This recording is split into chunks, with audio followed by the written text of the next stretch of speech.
Well, hello and welcome to Teal House Farm.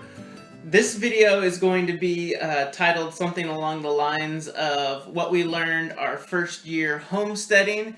This is part of a collaboration. We'll put all the other channels in our description. Thank you to Ozark Off-Grid family. They kind of headed the whole thing up and organized it. The first one that started it was Life in Farmland, and he sent it to us. And the next channel that's going to have it is ArizonaHotHomestead. He's got a lot of really good stuff about being off the grid, so make sure and check out his channel tomorrow after you've watched our video. So we need to answer the question, what have we learned our first year homesteading? And I feel like for us it's kind of a difficult question because this almost feels like our first year homesteading. Last year we had the house, but we weren't living here yet. We were just trying to fix it up. Mm-hmm. So it's kind of, this year's kind of our first year. Last year we were going that way, I guess you'd say. Right. So probably the first thing we learned from or thought we could do better, or if we had advice to give other people, was that we wish we had jumped in sooner.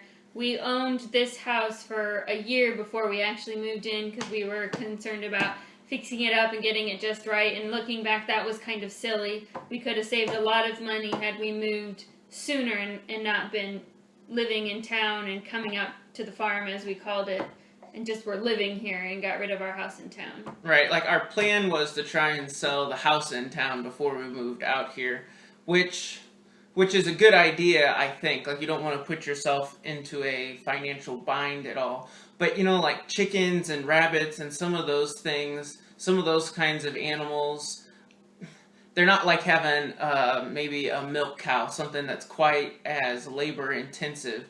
And so having a few chickens and having a few rabbits while we're living out here and trying to fix it up, I think it would have been doable. Right. And our garden would have done a lot better if we had been living here and been able to work on it every day, but we weren't, and so it suffered a little bit.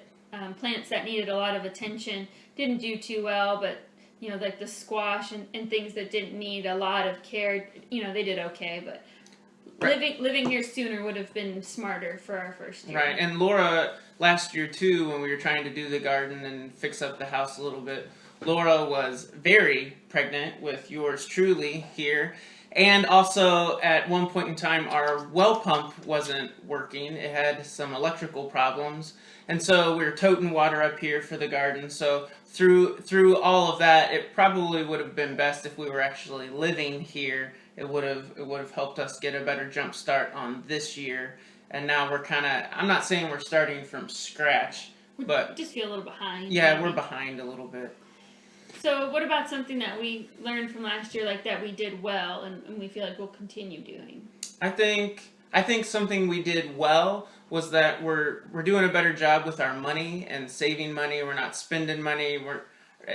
Right now we're not buying a lot of things, unnecessary tools or anything like that. We don't have very many recurring expenses, like we don't have a cell phone bill and things like that. We're doing our best to try and get out of debt. We're pretty close. We're hoping we can pay off my school loan this year and then hopefully pay off our farmhouse in the next 5 years would be is kind of our goal for ourselves, the next 5 years. So I think we're doing a really good job as far as we're not killing ourselves by spending a lot of money and going into debt to try and homestead. We're trying to, even when you talk about trying to go off grid, there's a few things you have to have, you kind of have to have in place to be able to do that. And so we're trying to take out little chunks as we go. Yeah. Let's see. What else can we talk about? Something else we learned from our first year homesteading and that we're putting into practice this year is to plan a garden that's easily preservable as far as what it produces, because last year I did not. And I had just way too many like yellow squashes and zucchini and things that you can freeze them, but that you can't can them, and they lose their texture and they're hard to preserve over the winter. They take a lot of energy to preserve. So this year we're focusing a lot on like root vegetables that we can keep down in the cellar, and tomatoes and things that are easy to can and will retain a lot of their nutritional value, through the preservation process. Another lesson that we learned, yeah, that one too, was just that a lot of problems can have pretty creative solutions that don't require you to spend money, and that if you take a couple days to really think about it and do some internet searching and asking around and just thinking out of the box, you can find ways to get out of what seems like a very expensive situation. Like our furnace wouldn't work. This house does have central heat and central air, and we went to go rev it up to turn on the heat when it was starting to get really cold, and nothing happened. And instead of spending thousands of dollars on a new furnace, we decided that the smartest thing was to just go ahead and get a wood stove that we could afford with cash, even though it's technically too small for our house, so we have to close off half the house when it's really cold. But it got us through the winter. Right. We were able to burn wood from our property, and we were able to spend just a few $100s instead of thousands of dollars. And that, I think that kind of goes along with something we learned. We bought the wood stove last minute. We weren't prepared for it. But next year we will have seasoned wood that's been, well, I still need to get out there and properly stack it. But we'll have wood that's had time to age and season, and hopefully it'll make this wood stove run a lot more efficiently. So that's something, if you're moving out to your homestead and you're thinking, well, maybe we'll think about getting a wood stove in the future, go ahead and get your firewood ready now. And that way, if the time comes and you see a stove that you can, pull the trigger on, you've already got your wood and you're all set up.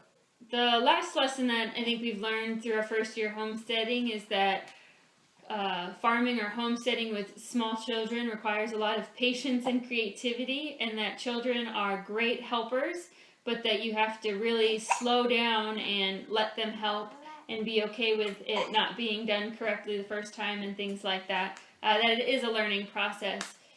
It'll pay off, I think, when the girls are older, but this first year we really had to learn to take a step back and, that it was going to take longer to do some things, but that it was important to let the children help. That's part of our goal moving out here, was to help teach our girls skills that we don't know. We're trying to learn right now. And we actually kind of had this conversation in our Q&A video that we just did. But right now it's kind of hard because they're little. The two oldest are 3 and 2, and then she's about 7 months. So right now it's kind of hard. They don't have all the motor skills yet and stuff, and they want to try everything, which is awesome. They love helping, and we love that. But we're hoping in 2 or 3 years this pays off. This year already, we've let the girls. They really like to help doing the dishes, and right now, if we help them get set up, they can wash and dry the dishes. We don't have a dishwasher, but they can wash and dry them by hand, and I think that's pretty good for a 3-year-old and a 2-year-old. So, as you go along, and hopefully we're taking our time now, it'll pay off in another couple years, and our girls will have the skills to help a lot more. Well, I think that's all we have for you today. Thanks for watching this video. Thank you to Ozark Off-Grid family for organizing this, and make sure and go check out ArizonaHotHomestead tomorrow when he posts his video to YouTube. Thanks for watching, and we'll talk to you later.